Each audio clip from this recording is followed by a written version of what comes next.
पीड़ितों वंचितों की आवाज पूर्व सांसद AIKKC के राष्ट्रीय अध्यक्ष और परिषद के चेयरमैन आर्य जनाब डॉक्टर विराज जी से विनती करता हूं कि वो आए और हम लोगों का मार्गदर्शन करें। जोरदार तालियों से आप अपने मुख्य अतिथि का इस्तकबाल और स्वागत करें।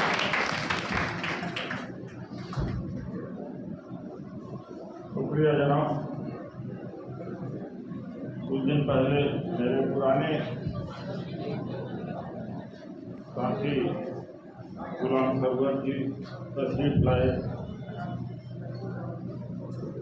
ये कार्यक्रम करा रहे हैं, मेरी उपस्थिति चाहते हैं। उस तरह से मैं हाजिर हूँ। मंच पर राशिदा जी,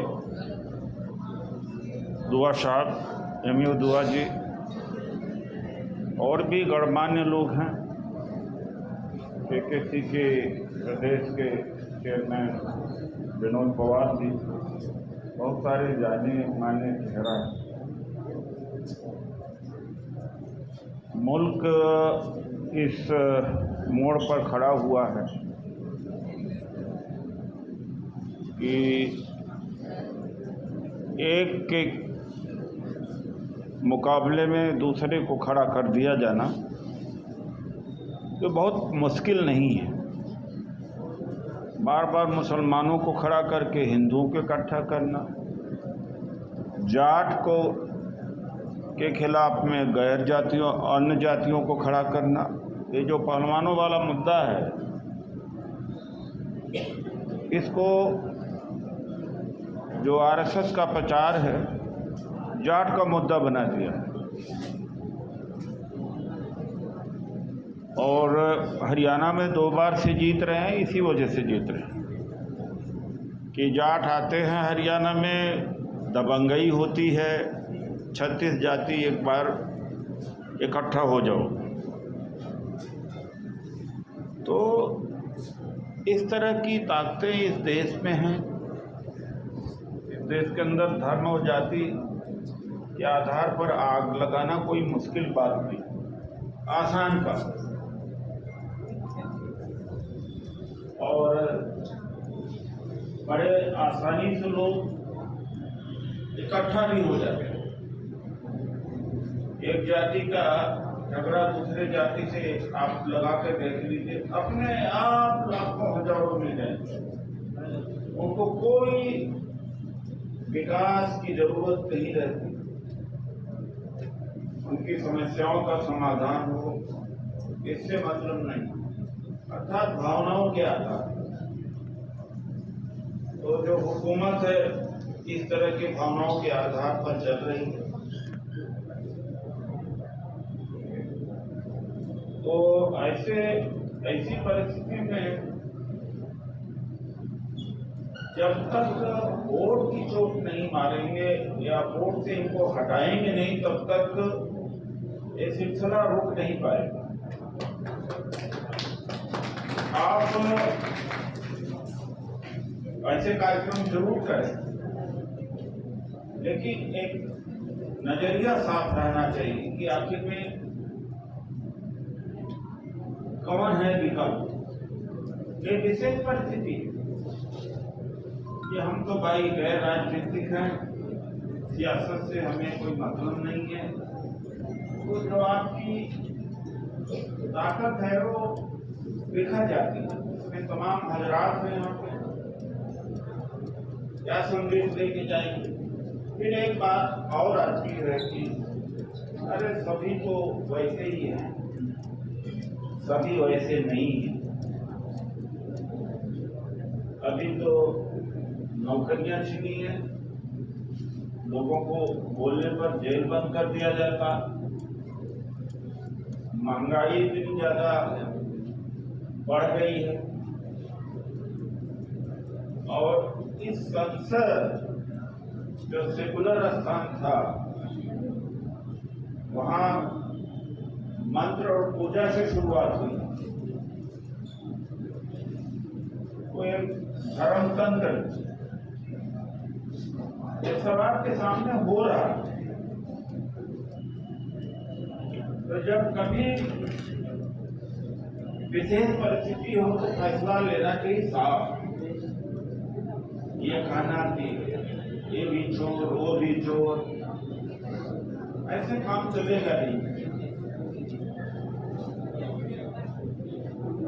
ये राजा विशेष हुआ है उनके, कभी चोला के राज में राजा को दिया जाता था, पुरोहित लोग राजा को देते थे। हालांकि सत्ता का हस्तांतरण का प्रतीक नहीं है,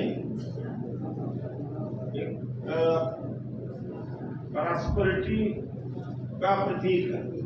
तो ऐसा लगता है कि 28 मई को सत्ता का हस्तांतरण हुआ है, यानी राजा को सिंगोल थमाया गया है। हम वहां पहुंच चुके हैं। अब इस पर भी अगर बातचीत हो, इनके समय में भी दंगा हुआ था और पसमानदा को क्या मिला, तो आप उन्हीं के गेम में फंस गए हैं। माना कि पसमानदा के साथ अन्याय हुआ या जितना उनको नहीं मिलना था नहीं मिला, अशराफ ने अजाल का हक मारा, लेकिन क्या ये दे देंगे? ये तो जीने भी नहीं देंगे। एक भी टिकट लोकसभा का नहीं दिया था और जाकर के पसमानदा की बात कर रहे हैं। उत्तर प्रदेश में 403 असेंबली की सीटें हैं, उसमें एक भी मुसलमान को नहीं लगाया गया। वही आज पसमानदा की संगठन चला है। तो अभी तो हक की बात है, बाद में जीने की बात आ जाएगी, नागरिकता की बात आ जाएगी, बोलने की बात आ जाएगी। कुछ लोग आते हैं पसमानदा की बात करते हैं, अंसारी समाज के भी हैं, सैफी समाज के हैं। वो बात ठीक है, अपने मांग को आप रखिए सामने, लेकिन ऐसा ना हो कि आप अपने दुश्मन को ही ताकत कर रहे हो, किसी को छोड़ने वाले नहीं। तो अभी दंगा मुक्त की बात है, नॉर्थ ईस्टर्न राज्यों में ईसाइयत हावी और मणिपुर में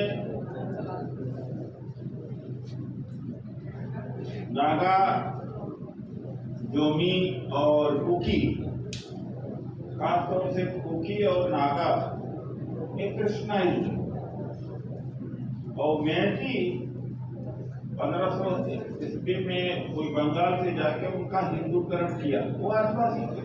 अभी भी बहुत लोग हैं जिनका कोई धर्म परिभाषित नहीं, धर्म तो इंसानों ने दिया है। और मैं तो एंथ्रोपोलॉजी का विद्यार्थी हूँ। अफ्रीका के तमाम आदिवासी ट्राइब जिसको कहते हैं, उनका भी कोई धर्म नहीं है। जो लोग कहते हैं ना कि धर्म के साथ कोई पैदा होता है, जो वहां पहले पहुंचा उसके हो गए। इस्लाम पहुंचा तो मुसलमान हो गए, ईसाइयत पहुंची तो ईसाई हो गए। तो पहले लोगों का जो धर्म हुआ करता था प्रकृति हुआ करती, प्रकृति से ही खाना पीना होता था और उसी के साथ रहते थे। तो वहां पर मेयती के बीच इन्होंने मेयती कुलीन और गेमलॉन एक दूसरा भाग, गेमलॉन को एक ऑर्गेनाइजेशन आरएसएस बजरंग दल का नाम बदल करके संगठन खड़ा किया, उनको कट्टर बनाया इम्फाल मणिपुर, और 300 से ज्यादा चर्चे जलाए। चर्च ही क्यों जले? तो आरएसएस ने अपना वहां कदम जमा लिया। तो ऊपर से लगता है कि धर्म के प्रचार के लिए जा रहे हैं। वो धर्म का प्रचार उनके लिए महत्व नहीं पड़ता, रखता उनके लिए सत्ता महत्व पड़ता, सत्ता चाहिए। और धर्म का भी इस्तेमाल करना हो तो सत्ता के लिए करते हैं। तो इस तरह से मणिपुर के हालात बने और वहां दंगा होना शुरू हुआ। आज दंगा फिर हुआ है वहां, और दंगा कराया जाएगा। उत्तर प्रदेश एक समय ऐसा हुआ करता था, मैं बचपना में सुना करता था, वहां का रहने वाला हूं। जब दलित समाज के लोग अशिक्षित थे, पढ़े लिखे नहीं थे, तो जो शहर में आरएसएस की शाखाएं होती थी वो लड़ाते थे। शाम को दारू पिला दिया और वो कहते थे कि देखो हिंदू खतरे में है। इधर से ढेला पड़ा तो उधर से भी, और दंगा इसी तरीके से हो जाए। और जब से जागृति हो गई है, उस तरह का झगड़ा बंद हो गया। अब वो खत्म हो गया। पहले चाहे मुरादाबाद हो, इलाहाबाद हो, कानपुर है, लखनऊ है, मऊ है, मेरठ है, मुजफ्फरनगर है, ये सब दंगा के अलीगढ़ है, ये सब आए दिन वहां कर्फ्यू लगे रहते। लेकिन बाबा साहब डॉक्टर अम्बेडकर की विचारधारा से जब वो लैस हुए तो उनको लगाना संभव नहीं रह गया, तो कोई अब दूसरे लोग लड़ गए। और सरकार उनके हाथ में आ गई है, उस तंत्र का दुरुपयोग करते हैं। तो ये हालात है। तो इसका निजात केवल सत्ता से ही है, बाकी से नहीं। दिन भर टेलीविजन वाले झगड़ा लगाते हैं, लव जिहाद, लव जिहाद, लव जिहाद। केरला स्टोरी में 32,000 महिलाओं का इस्लामीकरण हुआ, सीरिया भेजा गया ISIS की तरफ से लड़ने के लिए, और पता लगा कि मात्र 3 ऐसी महिला मिली। अपवाद ऐसा होता है। तो इस तरह की बात। अब दिल्ली में एक श्रद्धा लोग इसके बीच नहीं होता, लड़के लड़की चाहे हिंदू हो या गैर हिंदू हो,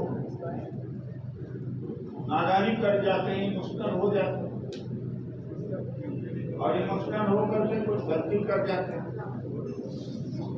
अगर उस तरह की गिनती किया जाए तो 1000 में एक केस मिलेगा जहां इस तरह का भी है। लेकिन उसी को उछालते हैं रात दिन। ऐसी परिस्थिति में हमारे जो भाई लोग खड़े हुए हैं, यूट्यूबर, इन्होंने मोर्चा संभाल रखा। अगर ये न होते तो और भी दुर्गति होती।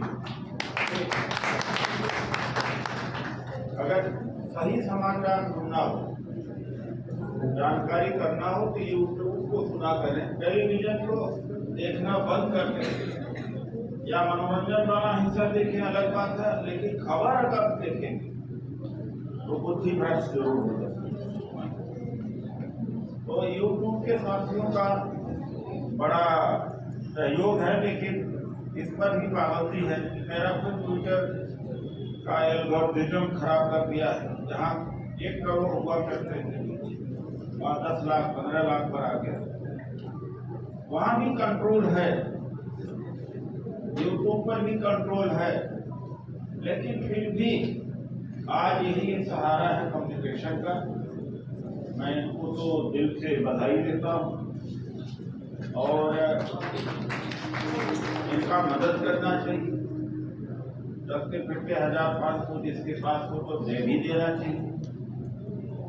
और कई लोग ऐसे हैं जो मोनेटाइज नहीं कर पाए, तो नहीं जानते हैं मोनेटाइज करना। ज़्यादा से ज़्यादा सब्सक्राइब करना चाहिए। आज के इस जलसा में जो लोग भी आए हैं वो भी सब्सक्राइब करें, शेयर कर लें, और ट्विटर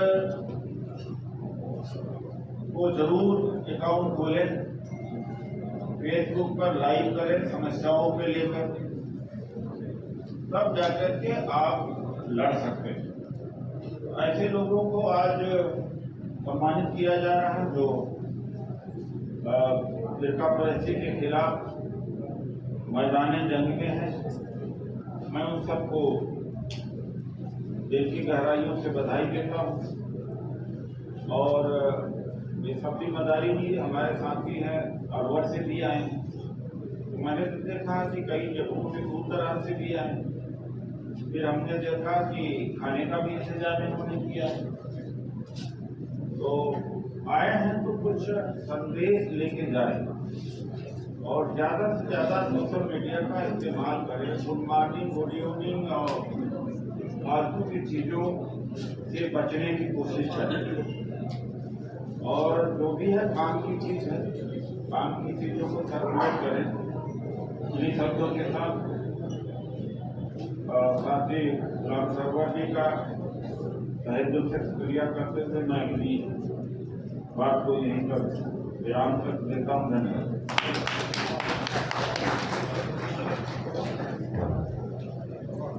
तालियों में बहुत ही कंट्रीब्यूटी रही जब साहब ये कह रहे थे कि ये यूट्यूबर्स जो है इनको ही आप देखें जो आज यहाँ खड़े हैं और